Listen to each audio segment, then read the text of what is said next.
परमेश्वर का वचन हमें ये कहता है, हे स्वर्ग सुन और हे पृथ्वी कान लगा, क्योंकि यहोवा कहता है, मैंने बाल बच्चों का पालन पोषण किया और उनको बढ़ाया भी, परंतु उन्होंने मुझसे बलवा किया।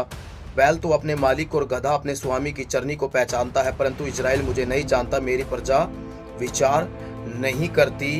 उन्होंने यहोवा को छोड़ दिया, उन्होंने इजराइल के पवित्र को तुच्छ जाना है, वे पराए बनकर दूर हो गए हैं। आमीन।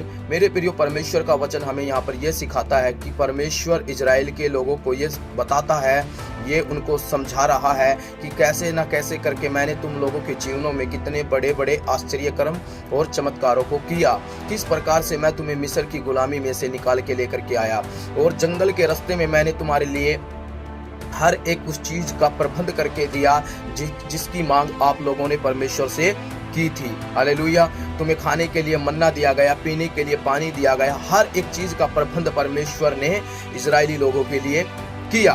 लेकिन बाइबल हमें परमेश्वर का वचन यशाया 1 अध्याय में यशाया ऐसे लिखता है कि इजरायली लोगों के लिए कि परमेश्वर आप लोगों से ये कहता है, परमेश्वर ये कह रहा है कि परमेश्वर के लोगों ने परमेश्वर को छोड़ दिया है। परमेश्वर की प्रजा, इजराइल की प्रजा, परमेश्वर के घराने के लोगों ने परमेश्वर को छोड़ दिया है। वे अपने और अन्य प्रकार की बुराइयों में, अन्य प्रकार के बुरे बुरे कामों के अंदर, अपनी अभिलाषाओं के अंदर, अपनी इच्छाओं के अनुसार अपना जीवन जीने लगे। और बाइबल हमें ये बताती है कि परमेश्वर ने कहा कि बैल अपने मालिक को जानता है, गधा अपने स्वामी को भी जानता है, लेकिन बाइबल ये कहती है कि वो पशु होकर के भी अपने मालिक, अपने स्वामी को भूलते नहीं है, उसे समझते हैं, उसे पहचानते हैं, उसके संग रहते हैं, उसकी सुनते हैं। लेकिन तुम लोग इंसान होने के नाते तुमने अपने परमेश्वर को ही छोड़ दिया, उसको भूल गए हैं। और उस परमेश्वर को जो तुम्हारे लिए हमेशा खड़ा रहता है, जो तुम्हारी प्रार्थनाओं को सुनता है, उत्तर देता है, तुम्हारे लिए सब कुछ करता है। हालेलुया।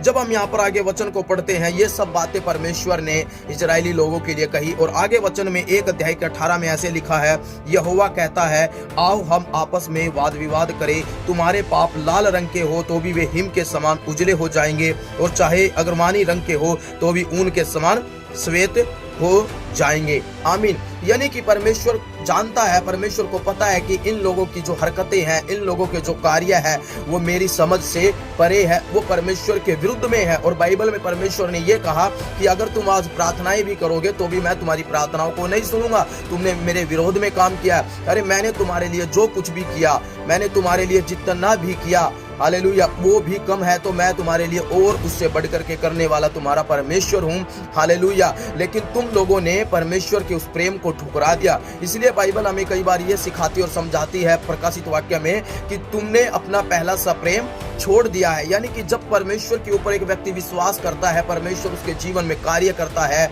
उसके जीवन में चमत्कार करता है, बीमारी की हालत में चंगाई देता है, परेशानी की हालत में परमेश्वर उसे शांति देता है। और बाइबल हमें यह सिखाती और समझाती है कि जब वो प्रभु के ऊपर विश्वास करता है, प्रभु अपनी आत्मा से भरता, अपने आनंद से भरता है, तो परमेश्वर के लिए उसका प्रेम बना रहता है। और बाइबल कहती है कि तुमने अपना पहला सा प्रेम छोड़ दिया। यानी कि समय के चलते हुए उसने परमेश्वर के साथ रिश्ता रखना, परमेश्वर के साथ बातें करना, परमेश्वर के वचन के अनुसार जीवन जीना, पढ़ना लिखना, ये सब बातें उसके जीवन के अंदर कम होना शुरू हो जाती है। और परमेश्वर का वचन कहता है कि जैसा मैं तुम्हारे जीवन के अंदर पहले देखता था, वो बातें आज दिखाई नहीं देती है। इसलिए परमेश्वर का वचन बाइबल हमें यह कहती है कि आज भी वो समय है, अगर तुम अपने मनों को फिरा करके मेरी ओर आते हो, अगर तुम अपने पापों को एक्सेप्ट करते, कबूल करते हो, तुम मांगते हो, तुम मानते हो और तुम बोलते हो मेरे सामने, मैं तुम्हें क्षमा करने वाला तुम्हारा परमेश्वर हूँ। हालेलुया। तुम उस प्रेम को भूल सकते हो, लेकिन मैं उस प्रेम को नहीं भूल सकता।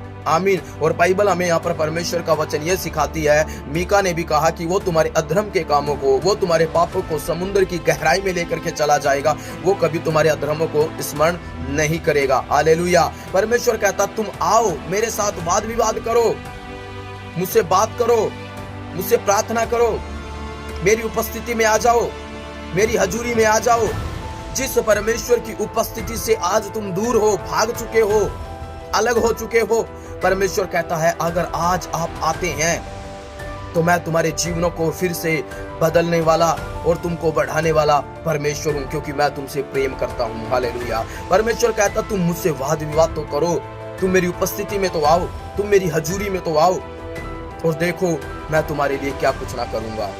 हालेलुया। आमीन। मेरे प्रियो, परमेश्वर के प्रति हमारा जो प्रेम प्रभु के लिए बना हुआ है, उस प्रेम को कम ना होने दे पर बढ़ने दे।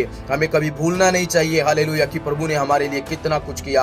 हालेलुया, यीशु मसीह को हमारे लिए बलिदान कर दिया। हालेलुया, हम परमेश्वर उस प्रेम को नहीं भूल सकते हैं। बाइबल कहती है उसने जगत से ऐसा प्रेम किया, उसने अपना इकलौता बेटा दे दिया। हालेलुया, मेरे प्रियो, हमें अपना जीवन प्रभु की वचन और उसकी आत्मा के अधीन और अनुसार जीवन जीने और चलने की जरूरत है। परमेश्वर के प्रेम को भूलना नहीं है, परमेश्वर के प्रेम को याद करते हुए, हालेलुया, प्रभु के हालेलुया आज्ञाओं को मानते हुए आज आगे बढ़ने की जरूरत है। अगर आज आप दूर हैं तो उसके साथ वाद विवाद करें, वो तुम्हारे पाप और अपराधों को हमेशा के लिए खत्म कर देगा। हालेलुया, जो पीछे हुआ और जो वर्तमान में चल रहा है, परमेश्वर आपकी जिंदगी को चेंज करने के लिए हालेलुया आज भी इच्छा करता है। आमीन। मेरे प्रियो, आप तैयार हो परमेश्वर की हजूरी में बने रहने के लिए? हालेलुया, उसे भागने के लिए नहीं, उसके प्रेम को मत छोड़ दो, उसके प्रेम को मत भूलो, प्रभु आपको आशीष करेंगे। आइए हम प्रार्थना करें। यीशु के नाम से प्रभु, इस वचन को जो लोग सुनते हैं, मैं प्रार्थना करता हूँ, हालेलुया, उस दूरी को जो उन्होंने आप और परमेश्वर खुद के बीच में बनाया, मैं प्रार्थना करता हूँ उस दूरी को खत्म करके वो आपकी हजूरी में आए, आपकी उपस्थिति में आए और वाद विवाद करे। प्रभु, मेरी आपसे प्रार्थना यीशु मसीह के सामर्थ्य नाम से आपके प्रेम को पहचाने और परमेश्वर हालेलुया उनके पाप और अपराध आज फिर से क्षमा किए जाए और आपकी आत्मा में बन करके वो आगे आज फिर से बढ़ने के लिए मैं आपसे प्रार्थना करता हूँ, यीशु मसीह के नाम से मांगते हैं।